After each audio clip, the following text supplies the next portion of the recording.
ವೀಕ್ಷಕರೇ, big boss ಮನೆಯಿಂದ ಒಂದು ಬ್ರೇಕಿಂಗ್ ನ್ಯೂಸ್ ಹೊರಬರ್ತಾ ಇದೆ. ಏನಪ್ಪಾ ಅಂತ ಹೇಳಿದ್ರೆ, ಬಿಗ್ ಬಾಸ್ ಅನಂತರ ಸ್ಪರ್ಧಿ ಆಗಿರುವಂತಹ ರಜತ್ ಅವರು ಒಂದು ಸಂಕಷ್ಟಕ್ಕೆ ಸಿಲುಕಿದ್ದಾರೆ. ಸಂಕಷ್ಟದ ಜೊತೆಗೆ ಅವರು ಅರೆಸ್ಟ್ ಆಗ್ತಾರೆ ಎಂಬ ಮಾಹಿತಿ ತುಂಬಾ ಕಡೆ ಓಡಾಡ್ತಾ ಇದೆ. ಏನಿದು, ರಜತ್ ಅವರು ನಿಜವಾಗ್ಲೂ ಅರೆಸ್ಟ್ ಆಗ್ತಾರಾ, ಏನು ವಿಚಾರ ಏನು ಎಂಬುದನ್ನು ಈ ವಿಡಿಯೋದಲ್ಲಿ ನಾವು ಸಂಪೂರ್ಣವಾಗಿ ತಿಳಿಸ್ಕೊಡ್ತೇವೆ. ಈ ವಿಡಿಯೋನ ನೀವು ಸ್ಕಿಪ್ ಮಾಡದೆ ಕೊನೆವರೆಗೂ ಪೂರ್ತಿಯಾಗಿ ನೋಡಿ. ಅದಕ್ಕಿಂತ ಮುಂಚೆ ನೀವು ಬಿಗ್ ಬಾಸ್ ಕಾರ್ಯಕ್ರಮವನ್ನು ಪ್ರತಿನಿತ್ಯ ನೋಡ್ತೀರಾ ಅಂದರೆ ಈ ವಿಡಿಯೋಗೆ ಒಂದು ಲೈಕ್ ಮಾಡಿ. ಹಾಗೆ ನಮ್ಮ ಚಾನಲ್ಗೆ ಇನ್ನೂ ಕೂಡ ಯಾರೆಲ್ಲ ಸಬ್ಸ್ಕ್ರೈಬ್ ಮಾಡ್ಕೊಂಡಿಲ್ಲ ಅಂದರೆ ಈಗಲೇ ಫ್ರೀಯಾಗಿ ಸಬ್ಸ್ಕ್ರೈಬ್ ಮಾಡ್ಕೊಳ್ಳಿ. ಹೌದು ಸ್ನೇಹಿತರೆ, ಬಿಗ್ ಬಾಸ್ಗೆ ಕೊನೆಯ ವೈಲ್ಡ್ ಕಾರ್ಡ್ ಎಂಟ್ರಿ ಕೊಟ್ಟಿದ್ದ ರಜತ್ ಅವರು TRP ತಂದುಕೊಡೋದ್ರಲ್ಲಿ ಪ್ರಮುಖ ಪಾತ್ರವನ್ನು ವಹಿಸಿದ್ದಾರೆ ಅಂತಲೇ ಹೇಳ್ಬೋದು. ಬಿಗ್ ಬಾಸ್ನಲ್ಲಿ ವೈಲ್ಡ್ ಕಾರ್ಡ್ ಎಂಟ್ರಿ ಕೊಟ್ಟು ಕೂಡ ಜನರ ಮನಸ್ಸನ್ನು ಅವರು ಕಡಿಮೆ ಒಂದು ಟೈಮ್ನಲ್ಲಿ ಗೆದ್ದಿದ್ದಾರೆ. ಅಂದರೆ ಅಷ್ಟರ ಮಟ್ಟಿಗೆ ಅವರು ಜನಗಳಿಗೆ ಎಂಟರ್ಟೈನ್ಮೆಂಟ್ ಕೊಡ್ತಾ ಇದ್ದಾರೆ.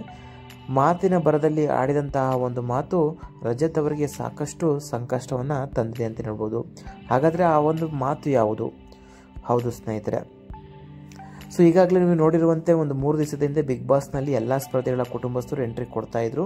ಹಾಗೆ ಭವ್ಯಗೌಡ ಮನೆಯವರು ಕೂಡ ಬಂದಿದ್ದರು. ಇದರಲ್ಲಿ ಭವ್ಯ ಅಕ್ಕ ಬಂದಿರ್ತಾರೆ. ಸೊ ಭವ್ಯ ಅಕ್ಕನ ನೋಡಿದಂತಹ ರಜತ್ ಅವರು ತುಂಬ ದಿನಗಳ ನಂತರ ಒಂದೊಳ್ಳೆ ಫಿಗರ್ ನೋಡ್ತಾ ಇದ್ದೀನಿ ಅಂತ ಹೇಳಿದರು. ಫಿಗರ್ ಅಂತ ಹೇಳಿರುವಂತಹ ಒಂದು ಮಾತು ಬೆಂಗಳೂರಿನ ಮಹಿಳಾ ಸಂಘಟನೆಗೆ ಕೆರಳಿಸಿದ್ದು, ಒಂದು ಮಹಿಳೆಗೆ ಗೌರವ ಕೊಡದೆ ಫಿಗರ್ ಅಂತ ಹೇಳ್ತಾ ಇದ್ದಾನೆ ಅಂತ ಸಂಘಟನೆಯವರಿಗೆ ವಾರ್ನಿಂಗನ್ನು ಕೊಟ್ಟಿದ್ದಾರೆ. ಅದರ ಜೊತೆಗೆ ಅವರಿಗೆ ನೋಟಿಸನ್ನು ಕಳಿಸಲು ಕೂಡ ಮುಂದಾಗಿದ್ದಾರೆ. ಈ ಒಂದು ನೋಟಿಸನ್ನು ಬೆಂಗಳೂರು ಮಹಿಳಾ ಸಂಘಟನೆ ಕೊಡಲು ಮುಂದಾಗ್ತಾ ಇದ್ದಾರಂತೆ.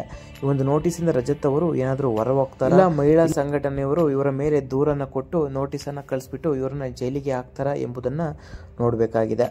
ನಿಮ್ಮ ಪ್ರಕಾರ ರಜತ್ ಮಾತನಾಡಿದ್ದು ಒಂದು ಕಾಮಿಡಿಗೋ ಇಲ್ಲ ಎಂಟರ್ಟೈನ್ಮೆಂಟ್ಗೋ ಇಲ್ಲ ಮಾಡಿದ ಒಂದು ಹೆಣ್ಮಗಳಿಗೆ ಒಂದು ಗೌರವ ಕೊಡಬೇಕಾಗಿತ್ತು ಎಂಬುದನ್ನು ನಮ್ಮ ಕಮೆಂಟ್ ಬಾಕ್ಸ್ನಲ್ಲಿ ಕಮೆಂಟ್ ಮಾಡಿ, ಈ ವಿಡಿಯೋನ ಶೇರ್ ಮಾಡಿ. ವಿಡಿಯೋ ನೋಡಿದ್ದಕ್ಕಾಗಿ ಧನ್ಯವಾದಗಳು.